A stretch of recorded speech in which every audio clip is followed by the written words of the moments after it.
నమస్కారం. మన విద్యా 24/7 ఛానల్కి స్వాగతం. 6వ తరగతి నుంచి 10వ తరగతి వరకు పాఠ్యాంశాలన్నీ తెలుగులోనే స్పష్టంగా, సులభంగా అర్థమయ్యేలా వివరించడం మా ధ్యేయం.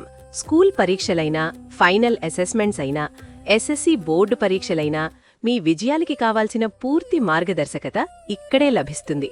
ఇక ఈరోజు పాఠంలోకి వెళ్ళిపోదాం. హలో స్టూడెంట్స్, ఒక రాజు గాని ప్రభుత్వం గాని లేని ఒక ఊర్లో ముఖ్యమైన నిర్ణయాలు ఎలా తీసుకుంటారో ఎప్పుడైనా ఆలోచించారా?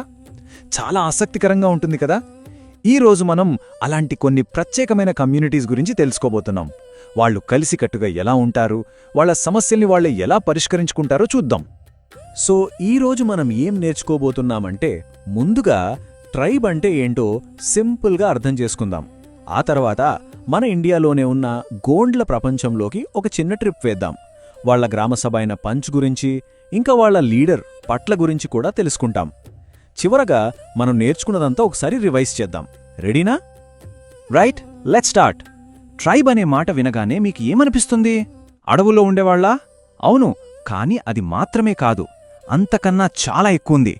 ఇది సమానత్వం అనే ఒక బలమైన పునాది మీద కట్టుకున్న ఒక స్పెషల్ సొసైటీ అన్నమాట. ట్రైబ్స్ గురించి పూర్తిగా తెలుసుకునే ముందు ఒక్క నిమిషం ఆలోచిద్దాం. మీ క్లాస్ రూమ్లో లేదా మీరు ఆడుకునే ప్లేస్లో అందరూ ఈక్వల్ అంటే ఎలా ఉంటుంది?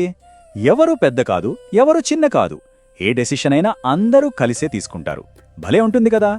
బేసిక్గా ఇదే ఐడియా ఒక ట్రైబల్ కమ్యూనిటీకి హార్ట్ లాంటిది. సింపుల్గా చెప్పాలంటే, ఒక ట్రైబ్ అంటే ఒక పెద్ద కుటుంబం లాంటిది. అక్కడ భూమి, అడవి లాంటివన్నీ ఏ ఒక్కరివో కాదు, అందరివి. ఒకరి దగ్గర చాలా డబ్బు, ఇంకొకరి దగ్గర అస్సలు లేకపోవడం లాంటి పెద్ద తేడాలు అక్కడ ఉండవు. అందరూ కలిసే పనిచేస్తారు, వచ్చిందాన్ని పంచుకుంటారు. ఈ కమ్యూనిటీస్లో కొన్ని చాలా ఇంట్రెస్టింగ్ ఫీచర్స్ ఉంటాయి. చూడండి, అక్కడ ల్యాండ్, ఫారెస్ట్ అన్నీ అందరివి, ఎవరి ఒక్కరి సొంతం కాదు. అందరూ ఊరి మంచి కోసం కలిసే పనిచేస్తారు. ముఖ్యమైన నిర్ణయాలన్నీ అందరూ కలిసే తీసుకుంటారు. అక్కడ రాజులుండరు, మరెవరుంటారు? వాళ్ల సమాజంలో అందరూ గౌరవించే ఒక లీడర్ ఉంటాడు. సరే, ఈ ఈక్వాలిటీ కాన్సెప్ట్ అంతా నిజ జీవితంలో ఎలా వర్కౌట్ అవుతుందో చూడాలి కదా. దీనికోసం మనం ఇండియాలోనే అతిపెద్ద ట్రైబల్ గ్రూప్స్లో ఒకటైన గోండుల జీవితంలోకి తొంగిచూద్దాం పదండి.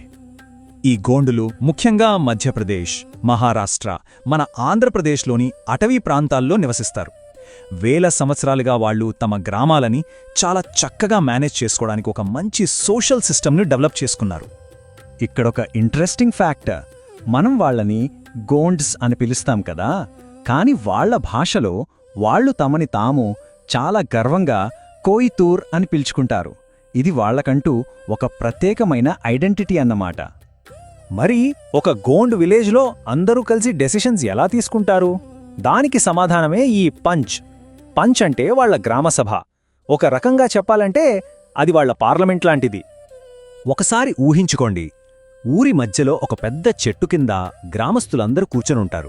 అక్కడ ఊరి పెద్దలు, గౌరవనీయ సభ్యులు సమస్యల గురించి మాట్లాడుకుంటారు, గొడవల్ని పరిష్కరిస్తారు, ఊరి భవిష్యత్తు కోసం ప్లాన్స్ వేస్తారు. అక్కడ ప్రతి ఒక్కరి మాటకు విలువుంటుంది. ఇదే పంచ్ వెనుక ఉన్న స్పిరిట్. ప్రతి మీటింగ్కి ఒక హెడ్ ఉండాలి కదా. మరి గోండుల ఈ పంచ్ సిస్టంలో ఆ ముఖ్యమైన పాత్రను పోషించే వ్యక్తి ఎవరు? ఆయన్నే పట్లా అని పిలుస్తారు. అయితే ఈ పట్లా అనే వ్యక్తి ఒక రాజులా ఆర్డర్స్ వేయడు. ఆయన ఒక గైడ్, ఒక మెంటోర్ లాంటివాడు. ఆయనే గ్రామ ప్రజల ఐక్యతకు సింబల్. మన స్కూల్ ప్రిన్సిపల్ లేదా క్రికెట్ టీం కెప్టెన్ లాగా ఆయన అందరినీ కలుపుకొని ముందుకు తీసుకెళ్తాడనమాట.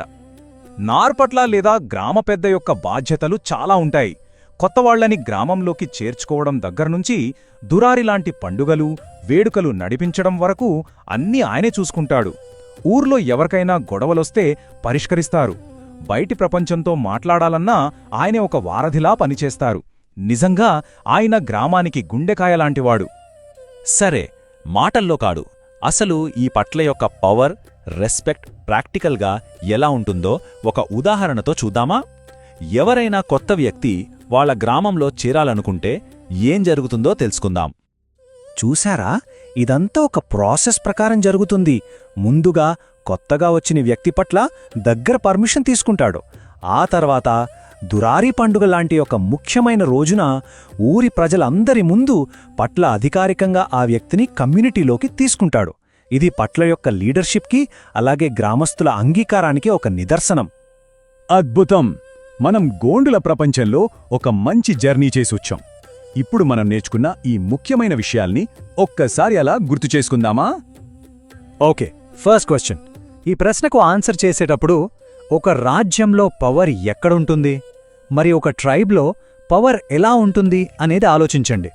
అలాగే భూమి ఓనర్షిప్ గురించి కూడా ఆలోచించండి. మీకు ఆన్సర్ ఈజీగా దొరుకుతుంది. పట్ల పాత్రను ఇంకా బాగా అర్థం చేసుకోవడానికి మన స్కూల్ ప్రిన్సిపాల్తో పోల్చి చూద్దాం. వాళ్ళిద్దరి బాధ్యతల్లో ఏమైనా సిమిలారిటీస్ ఉన్నాయా, మరి డిఫరెన్సెస్ ఏంటి ఆలోచించండి. సరే, ఈరోజు మనం నేర్చుకున్న 4 కీవర్డ్స్ గుర్తుపెట్టుకుందాం. ట్రైబ్ అంటే ఒక సమానత్వ సమాజం. గోండ్ మనం తెలుసుకున్న ఒక గొప్ప ట్రైబ్. పంచ్ వాళ్ళ గ్రామసభ. మరియు పట్ల వాళ్ళ గౌరవనీయమైన లీడర్. ఈ 4 గుర్తుంటే ఈ చాప్టర్ మీకు చాలా ఈజీ. ఈరోజు మనం కేవలం ఒక సోషల్ పాఠం నేర్చుకోలేదు. కోఆపరేషన్, ఈక్వాలిటీ, యూనిటీ మీద ఆధారపడిన ఒక కొత్త లైఫ్ స్టైల్ని చూశాం. గోండుల జీవితం మనందరికీ ఒక ముఖ్యమైన సందేశాన్నిస్తుంది. మన ప్రపంచం వేగంగా మారుతోంది కదా, మరి ఇలాంటి టైంలో ఈ కమ్యూనిటీస్ తమ విలువైన సంప్రదాయాలను, వాళ్లలోని సహకార స్ఫూర్తిని ఎలా కాపాడుకోగలవు? ఇది మనమందరం ఆలోచించాల్సిన ఒక పెద్ద ప్రశ్న. దీని గురించి మీ ఫ్రెండ్స్తో, టీచర్స్తో తప్పకుండా డిస్కస్ చేయండి. నెక్స్ట్ క్లాస్లో మళ్ళీ కలుద్దాం. ఈరోజు చూసిన పాఠం మీకు ఉపయోగపడిందని హృదయపూర్వకంగా ఆశిస్తున్నాను.